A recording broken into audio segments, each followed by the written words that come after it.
tarde, Fera Visão, SSA1. Estamos aqui para comentar a prova que vocês fizeram do vestibular, SSA.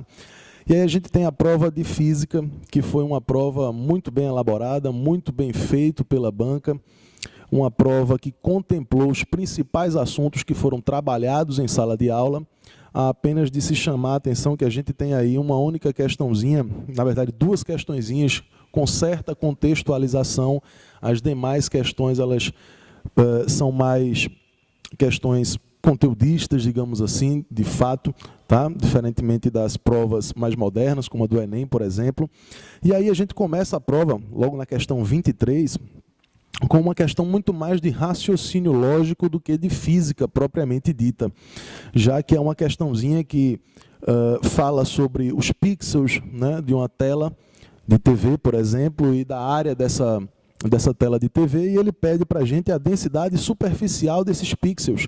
Bastava que a gente calculasse o número de pixels e dividisse pela área. Tá? Uma questãozinha de muito mais raciocínio lógico, de associação e entendimento do texto, do que propriamente de física. Tá?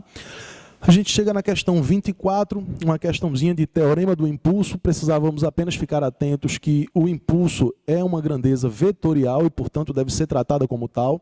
E aí a gente tem um impulso no ponto A como sendo uma grandeza horizontal. Já no ponto B, essa grandeza é vertical. Para calcular o impulso resultante, era necessário se fazer aí o teorema de Pitágoras. Bom, gente, passando aí para a questão 25, uma questãozinha clássica de movimento uniformemente variado, onde a gente tem um gráfico da velocidade em função do tempo, uma questão trabalhada quase que a exaustão com vocês, onde ele traça para a gente aí nesse gráfico a evolução da velocidade de três objetos, A, B e C, em função do tempo, e pede para a gente a razão entre as acelerações maior e menor. A gente calcula a aceleração de cada um desses objetos e depois faz a razão, a divisão de uma pela outra, sem maiores problemas, sem muita extensão também.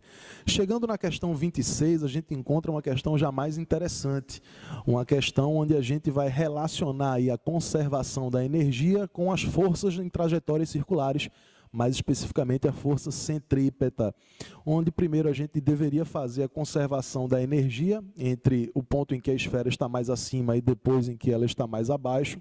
Achando a velocidade nesse ponto mais abaixo, a gente poderia partir para a força centrípeta e calcular a reação do apoio, que é o que ele pede, a força normal. Questãozinha clássica também, trabalhada com vocês bastante em sala de aula. Questão 27, uma questão muito bonita, uma questãozinha sobre leis de Newton, noções de movimento, de referencial, e aí ele põe para a gente um vagão, onde a gente tem um pêndulo, um objeto, né, apoiado em uma dessas paredes, ele faz algumas afirmações, e aí a gente iria julgando se verdadeiro ou se falso cada um desses itens que ele coloca, tá, de maneira bastante sucinta.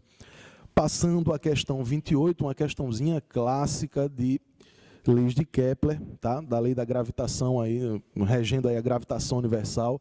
A gente chamou bastante a atenção de vocês durante o ano, é comum as provas da UPE trazerem esse tema, um tema bastante recorrente, que, aliás, nessa prova desse ano agora, esse SA que vocês fizeram, a gente tem duas questões sobre isso.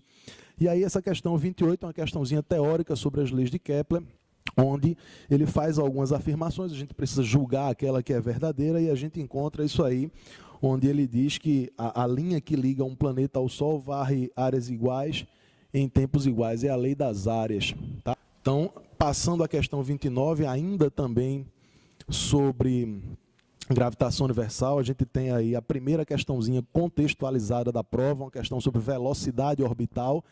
No entanto, a gente precisava necessariamente que o aluno lembrasse da equação da velocidade orbital, que a gente deduziu em sala para vocês, e vocês fizeram bastante exercícios sobre isso.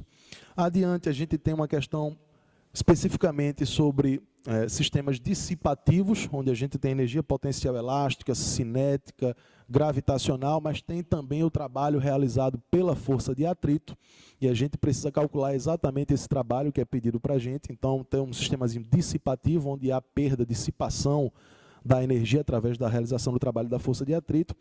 Na questão 31, a gente tem a segunda questão contextualizada da prova, ele fala um pouco aí sobre a falta de água em São Paulo, sobre a utilização né, do volume morto dos reservatórios de São Paulo, para pedir para a gente a potência, né, de uma bomba que vai fazer a retirada dessa água, desse volume morto, para abastecer a cidade.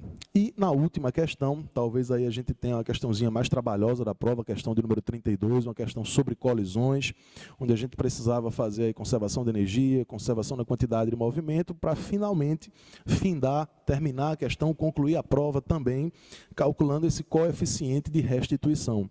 Um dos últimos assuntos que são estudados durante o ano, portanto, tenho certeza que todos vocês estavam com esse assunto em mente, de forma bem fresca, e tenho certeza que vocês se deram muito bem.